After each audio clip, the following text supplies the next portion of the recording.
Assalamualaikum warahmatullahi wabarakatuh. Halo kawan, pripun kabare hari ini? Mudah-mudahan kita semua selalu dalam keadaan baik dan sehat ya. Dan semoga kita semua dipermudah dalam segala urusan. Sekarang hari Sabtu tanggal 12 Oktober tahun 2024 waktu pagi sekitar pukul 7:46. Dan untuk cuaca di pagi ini seperti ini, sejuk, sedikit mendung. Cuman menurut informasi dari Google bahwa untuk cuaca hari ini di sini di Desa Wantilan Kecamatan Cipendei mencapai 37 derajat Celcius. Masih lumayan lebih panas lagi. Nah, hari ini adalah update terbaru dari cabai rawit kaliber ini kawan ya, dikarenakan 4 hari terakhir kemarin itu saya mengikuti acara influencer bootcamp yang diadakan oleh PT Benih Citra Asia. Dan selama saya mengikuti acara tersebut di Jawa Tengah dan juga di Jawa Timur, ini hingga kembali lagi pulang ke Subang, ini tidak dilakukan perawatan selama 7 hari. Sehingga di hari ini, tepatnya di hari Sabtu ini akan saya lakukan perawatan. Apa masalah ataupun kendala yang terjadi ketika cabai rawit kaliber ini tidak dilakukan perawatan? Alhamdulillah untuk penyakit aman. Ini sudah saya cek tadi pagi melihat apakah ada penyakit ataupun tidak. Jika ada penyakit akan saya aplikasikan fungisida, aman. Kemudian untuk keriting daun juga alhamdulillah aman. Cuman di hari ini akan saya aplikasikan insektisida juga untuk mencegah hama kutu daun tersebut. Dan seperti ini lur ya, ini banyak yang double, ini triple, bisa dilihat nih. Ini buah pertama, kedua, dan ketiga. Ini banyak banget yang triple seperti ini nih. Bisa dilihat dan juga alhamdulillah aman dari kerontokan bunga dan untuk bakal buah juga. Di hari ini di usia 87 hari setelah tanam, ini untuk buah pertamanya sudah banyak yang memerah. Maka di beberapa hari ke depan ini akan dilakukan panen pertama. Nih lihat buah-buahnya, mantap lur ya. Ini bersih dan juga aman dari penyakit patek ataupun antraknosa. Ini double, nih ini triple. Nih lihat banyak yang double dan bisa dilihat lur ya, ini untuk ruasnya ini tidak terlalu panjang karena teknik yang saya lakukan di penanaman tahun ini tahun 2024-2025 ini fokus ke pembuahan, tidak fokus ke tinggi begitu. Dan sebelumnya saya mohon maaf apabila audio saya kurang baik ya, dikarenakan suara saya ini habis ataupun serak karena 3 hari kemarin selama di Jawa Timur dan juga di Jawa Tengah ini saya banyak bercanda. Maka ketika saya pulang ke rumah ya seperti ini, suaranya kurang optimal jadi serak. Dan seperti ini lur ya, ini untuk buah pertamanya nih. Ini buah pertama sudah pada merah nih. Merah, ini sudah mulai menguning. Kemudian ini juga apa ya namanya? Triple. Buahnya triple, tidak rontok sama sekali, bagus. Ini buah pertama, ini kedua, ini ketiga. Ini barisan ini sudah banyak juga yang merah. Kita lihat barisan sebelah sini, masuk ke bagian sini, ini juga alhamdulillah aman dari kerontokan buah nih. Ini sudah banyak yang merah lur. Nih merah tuh kan. Untuk warna buahnya juga bagus lur ya, bersih, tidak apa ya, tidak kusam seperti itulah. Nah di hari ini akan saya spray dengan pupuk pilihan berikut juga nutrisi. Hanya saja dikarenakan ini tidak ada kendala penyakit tanaman seperti bercak daun, kemudian penyakit patek, kemudian busuk kuncup dan penyakit tanaman lainnya. Di hari ini di usia 87 hari setelah tanam tidak diaplikasikan fungisida. Dan ini untuk cabai rawit yang dipindah tanamkan, maksudnya cabai rawit yang ditumpang sarikan dengan tomat. Tomatnya ini sudah habis dibuang selama saya berada di Jember. Ini oleh istri dicabutin tomatnya karena sudah tidak dirawat lagi lur ya. Dan seperti ini nih. Wah, alhamdulillah sehat-sehat hingga hari ini. Dan untuk yang bagian sini juga bagus. Nih pembuahannya juga mantap. Dan untuk pupuk yang saya aplikasikan pada perawatan hari ini di usia 87 hari setelah tanam, di antaranya ini nutrisinya. Oh, sepertinya saya salah membawa nutrisi lur ya. Ini bukan yang ini, tapi untuk pembungaan dan juga pembuahan. Ini nutrisinya akan saya ganti nanti. Kemudian saya aplikasikan ini untuk memacu tunas baru. Saya menggunakan Ultradap. Dan kemudian saya aplikasikan pupuk MKP. Ini untuk memacu pembungaan dan juga pembuahan. Kemudian untuk unsur mikronya saya gunakan ini, Merauke Vitaplek. Ini khusus unsur mikro saja, tidak terdapat unsur makronya. Dan untuk pencegahan hama kutu daun, saya menggunakan Pegasus bahan aktif Diaventuron. Ini bisa digunakan untuk pencegahan maupun pengendalian hama kutu-kutuan. Baik kawan ya, sebelum dibahas lebih lanjut, berapa sih takaran dosis yang digunakan pada penyepraian hari ini di usia 87 hari setelah tanam? Baiknya simak dulu cuplikan berikut ini.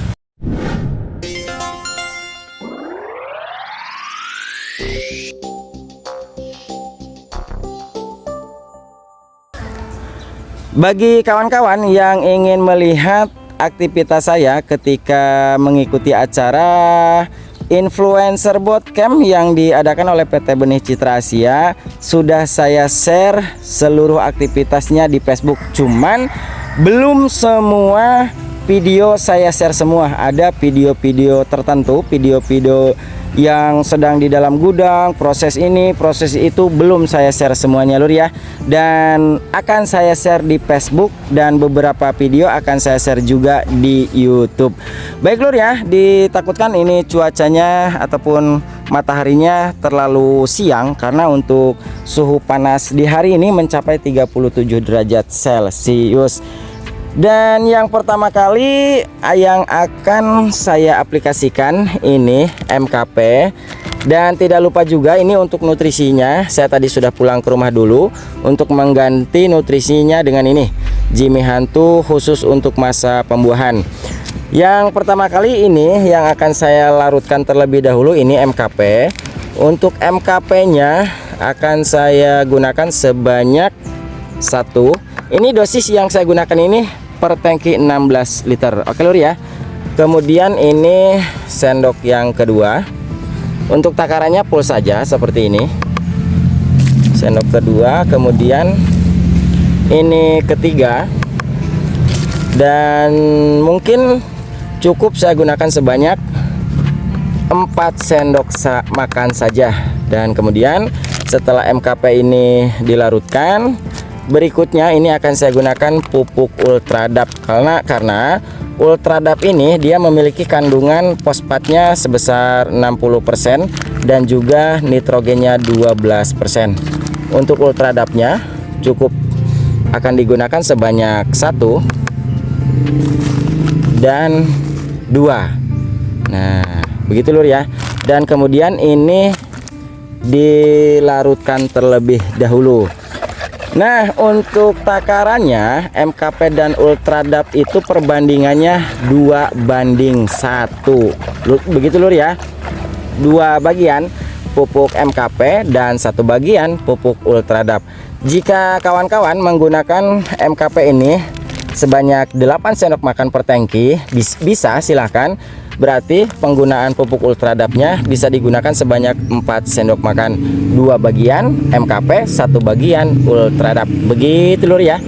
Dan ini kita larutkan terlebih dahulu antara pupuk MKP dan juga pupuk Ultradapnya hingga benar-benar 100% larut sempurna dengan air.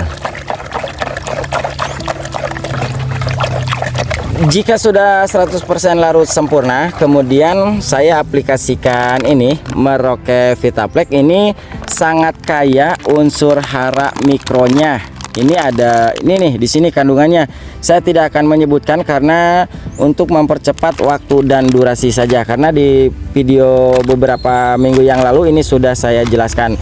Untuk takarannya ini cukup sangat irit lur. Cukup gunakan segini saja nih. Mungkin ini berapa ya, setengah sendok teh juga enggak, ini cukup 1/4 sendok teh saja. Ini seperti ini dilarutkan pupuk Vitapleknya. Ini sangat kaya sekali unsur mikronya kawan ya. Nih jadi berubah warnanya menjadi kekuningan seperti ini. Dan ini dilarutkan terus hingga 100% larut sempurna.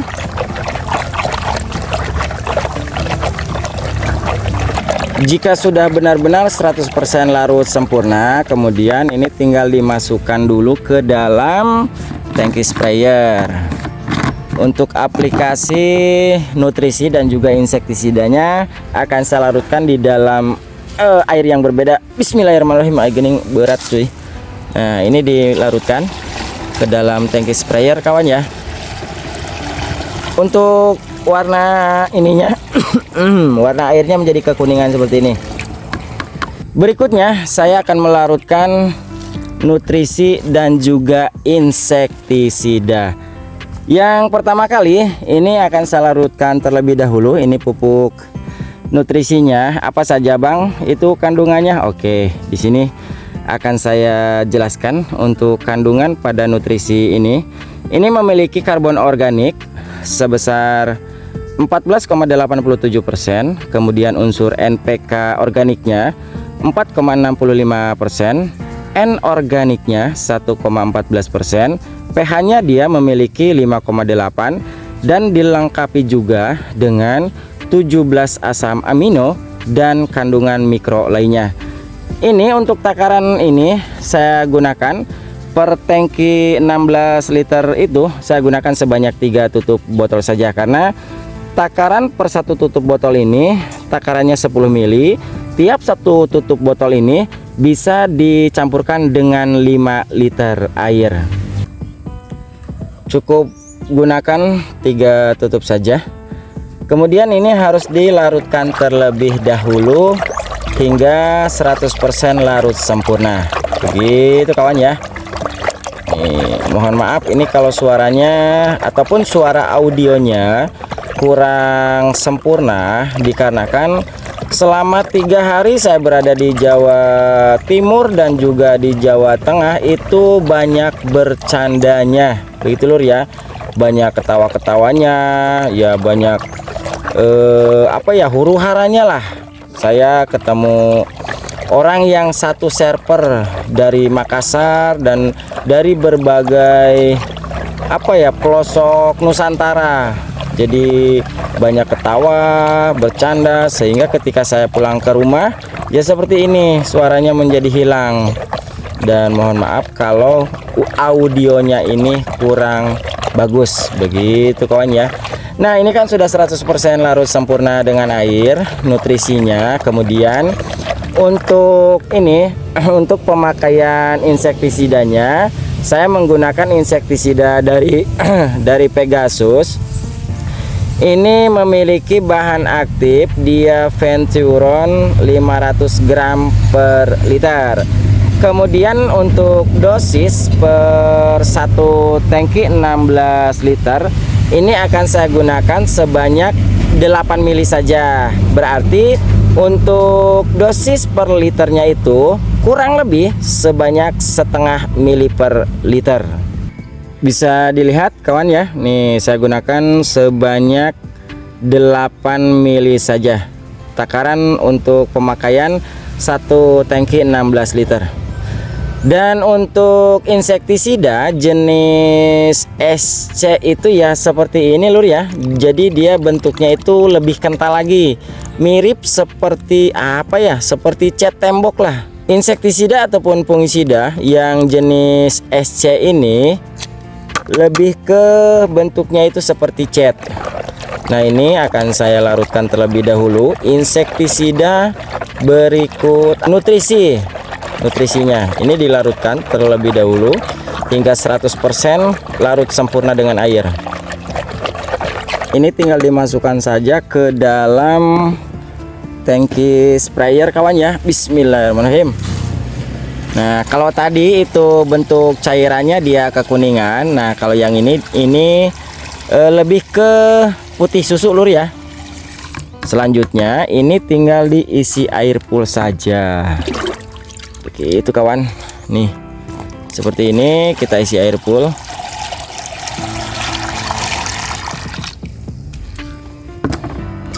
Alhamdulillah lur ya, setelah saya mengikuti acara influencer bootcamp yang di Jember yang diadakan oleh PT Benih Citra Asia, banyak hal yang saya dapat, banyak ilmu yang saya bawa pulang ke Subang.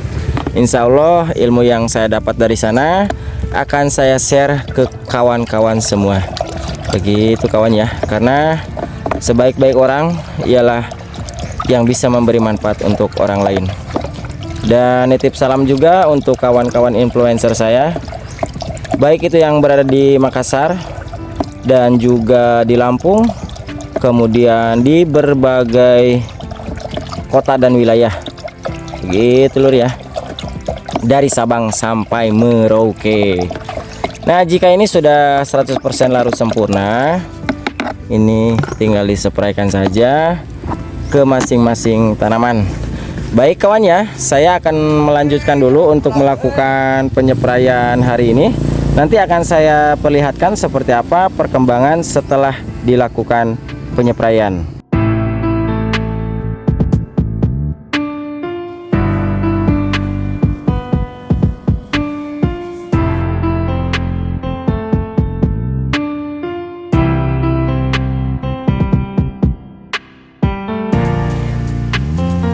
Proses penyepraian di hari ini di usia 87 hari setelah tanam sudah selesai dilakukan. Tadi sekitar pukul 9:35 menit. Dan sekarang menunjukkan sekitar pukul 11:52 menit ataupun jam 12 kurang 8 menit.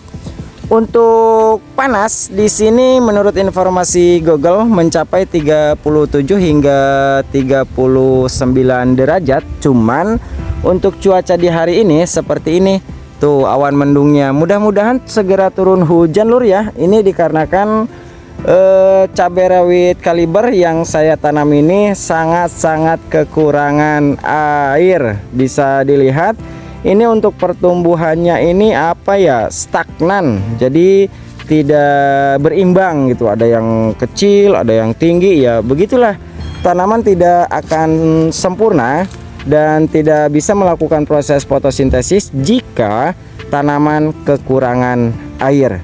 Dan seperti ini perkembangan cabai rawitnya setelah dilakukan penyepraian. Bisa dilihat lur, untuk pembentukan buah ya ini lebih cepat lagi nih.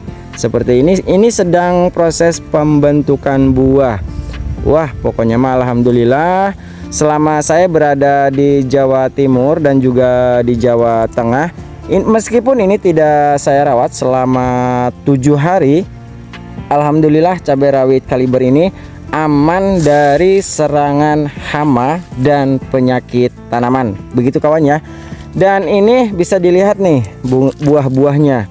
Ini lebih banyak lagi karena perawatan yang saya lakukan di penanaman tahun ini, tahun 2024-2025, fokus kepada pembuahan, bukan fokus kepada tinggi. Seperti itu lur ya.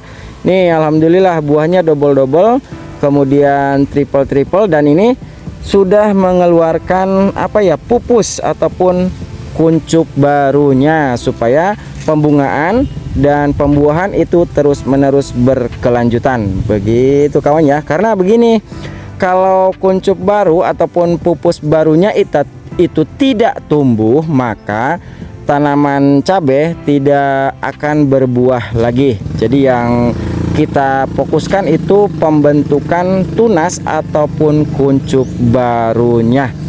Dan akan saya perlihatkan itu tanaman cabai rawit kaliber yang memiliki postur lebih tinggi dari tanaman cabai rawit yang lainnya. Ini yang terserang virus kuning ataupun virus Gemini ada sekitar berapa pohon ya? Sekitar 5 hingga 6 pohon yang terserang virus kuning ataupun Gemini dari populasi kurang lebih sekitar 1650 pohon. Alhamdulillah lur ya. Nih buah-buahnya alhamdulillah bagus. Dan ini nih yang tingginya sudah mencapai hampir 2 meter, karena ini ajir ini saya buat dengan tingginya 2 meter. Dan mungkin untuk informasi yang saya sampaikan cukup jelas kawan ya. Apabila ada hal yang ingin dipertanyakan seputar pertanian kawan-kawan, silahkan tinggalkan pertanyaan di kolom komentar. Insya Allah akan saya jawab sesuai dengan pengetahuan dan pengalaman yang saya pribadi. Ingat pesanku, tetap jaga kesehatan, tetap semangat, dan semoga bermanfaat. Karena sebaik-baik orang ialah yang bisa memberi manfaat untuk orang lain.